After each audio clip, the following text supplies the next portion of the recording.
మొన్న నాకు ఒక బౌద్ధ సంఘం వాళ్ళు యోగా వేసినట్టు పోయి చాలా బాగుంది సార్ యోగా. సరే ఏం చెప్పిండ్రు సార్? చాలా సాత్వికంగా మాట్లాడాలి, ఇది ఫస్ట్ మనం చెప్పే పని అన్నాడు. సార్ 10,000 సంవత్సరాల కింద కృష్ణుడు అట్లే చెప్పిండు. భగవద్గీతలు ఏ విధంగా మాట్లాడి చెప్పిండు? అనుద్వేగకరం వాక్యం, సత్యం ప్రియహితం చేయన్, స్వాధ్యాయం అభ్యసనం చేయవ, వాంగ్మయం తప ఉచ్యతే. అనుద్వేగకరం, నా మాటల వల్ల స్వామి ఎవరికి ఈరోజు బాధ కానీ కోపం కలగకూడదు. సత్యం నిజమే మాట్లాడాలి, ప్రియం ప్రేమగా మాట్లాడాలి, హితం మంచి ఏదో చెప్పాలి. స్వాధ్యాయం అభ్యసనం, మనం మాట్లాడే దాంట్లో ఆ విషయాలు ఈ విషయాలు ఈ బంగారం ఆస్తి గొడవల కంటే పరమాత్ముడు మనకు చేసిన మేలు గురించి ఎక్కువ మాట్లాడదాము.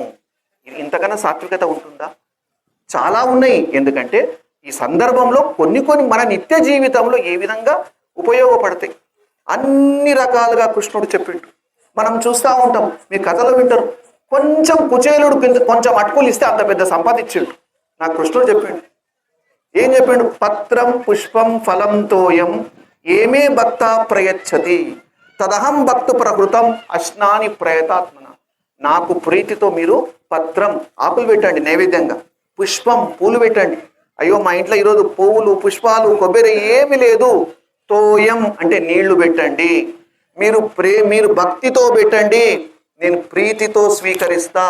మీ అందరికీ తెలుసు కృష్ణ తులాభారంలో సత్యభామ కొన్ని టన్నుల బంగారం పెడుతుంది. రుక్మిణీదేవి ఏం పెడుతుంది? 2 తులసి ఆకులు పెడుతుంది. మళ్ళీ కృష్ణుడు బంగారాకు లొంగిండా? 2 తులసి ఆకులకు లొంగిండా? తండ్రిని హిరణ్యకశ్యపుడు ప్రహ్లాదుని అడుగుతాడు, ఎక్కడున్నాడు నీ శ్రీహరి? ఇందుగలడందులేడని సందేహము వల్ల ఎందెందు కలిగిన వెతికినా అందందు గలడు. సర్వోపగతుడు. స్తంభంలో ఉన్నాడా? మీకు అంత తెలిసిన కథనే. స్తంభం కొట్టే వరకు నరసింహస్వామి వస్తాడు. ఎంత భగవంతుడు, ఎంత భక్తపరాయణుడు మనకు.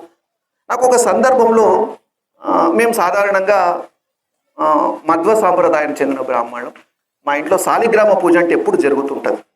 మా టీచర్లు కొంతమంది అన్న, సార్ మీరు అంత పూజ చేస్తున్నాం కానీ నైవేద్యం చేయడానికి రా సార్ దేవుని కన్నా. ఎంత చిన్న విషయం నైవేద్యం చేయడం. ఉదయం అన్నం చేయంగానే కొంచెం మనం ఒక గిన్నెలకు కొంచెం అన్నం తీయండి, చక్కెర కొంచెం పాలేయండి, పాయసం అవుతుంది. అన్నము పాయసం, ఓ తులసి దళం వేయండి, నమస్కారం చేయండి, డైరెక్ట్ కృష్ణుడు స్వీకరిస్తాడు.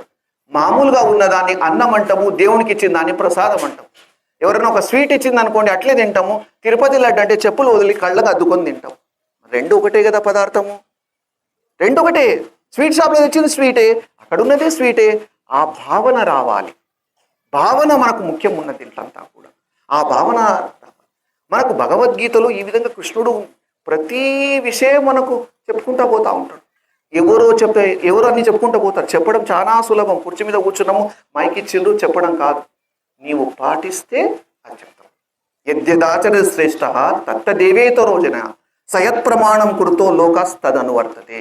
ఎవరైతే శ్రేష్టమైన వ్యక్తి, నాకు బురద మొత్తం కాళ్ళ కట్టించుకొని నువ్వు శుభ్రంగా ఉండాలి, కాళ్ళు ఆడుకోవాలంటే వింటారు ఎవరన్నా? నా కాళ్ళు శుభ్రంగా ఉండాలి నీకు చెప్పాలంటే నేను పాటించాలి. ప్రతిరోజు నేను ఎవరితో కొట్లాడుకుంటా, నీ దగ్గర ఎవరితో కొట్లాడొద్దు నాయన అంటే మీరు వింటారా? లేదు. ఆ మహానుభావులందరూ పాటించిండ్రు, అక్కడ ఉన్న వాళ్ళందరూ పాటించిండ్రు కనుక ఈరోజు వాళ్ళు చెప్పింది మనం వింటున్నాం. ఏది తక్కువ ఉంది మనకు భగవద్గీతలో? వేరే మతం వరకు మార్గం ఎందుకు? వేరే దగ్గరికి ఎందుకు? మన దగ్గర ఉన్న గొప్ప సిద్ధాంతం ఎక్కడ లేదు. దీన్ని భగవద్గీతను మించిన సిద్ధాంతం వేరే లేదు. భగవంతుడు మనకు చెప్తాడు, అహం వైశ్వానరో భూత్వా ప్రాణినాం దేహమాశ్రిత ప్రాణాపాన సంయుక్త పచామ్యన్నం చతుర్విధం. మీరు ఆహారం తినండి, ఆహారాన్ని నేను జీర్ణం చేస్తాను. 4 రకాల ఆహార పదార్థాలు తింటాం మనం. భక్ష భోజ చోష లేహ్య. నమిలి తినేవి అన్నం, ఇవన్నీ. నమలకుండా నీళ్లు పాలు, కొన్ని నాలుక కట్టించుకునేవి తేనె, అటువంటివి. కొన్ని రసం పీల్చు. 4 రకాల పదార్థాలు తినండి నాయన, నేను మీకు ఆరోగ్యాన్ని ఇస్తాను.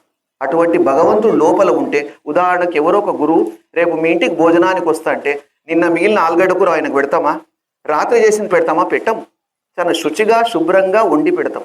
ఒక గురువు మన ఇంటికి వస్తేనే అంత శుభ్రంగా ఉండడానికి మనం ప్రయత్నం చేస్తే లోపల భగవంతుడు ఉన్నాడు. మనం తినే ఆహారం ఎంత శుభ్రంగా ఉండాలి. అందుకే ఆహారం మన ముందుందంటే వైశ్వానర హోమం అంటాం. మేము వైశ్వానర హోమం మనం చేసేది. లోపల జఠరాగ్ని అంటాం, లోపల భగవంతుడు ఉన్నాడు. అందుకే భక్తిగా మనం ఇప్పటికి కూడా చూస్తుంటాం. చాలా మంది భోజనాన్ని కూర్చున్నారంటే వేరే మాట్లాడకుండా దాని మీదే దృష్టి పెట్టి అన్నం పరబ్రహ్మ స్వరూపం అనుకుంటే ఇవన్నీ మనకు వచ్చినాయి. ప్రతి ఒక్కటి ఉంది మనకు. ఆ పాఠశాలలో నేర్పిస్తారు, తన కోపమే తన శత్రువు, తన శాంతమే తనకు రక్ష. ఆల్రెడీ భగవద్గీతలో క్రోధాత్ భవతి సమ్మోహ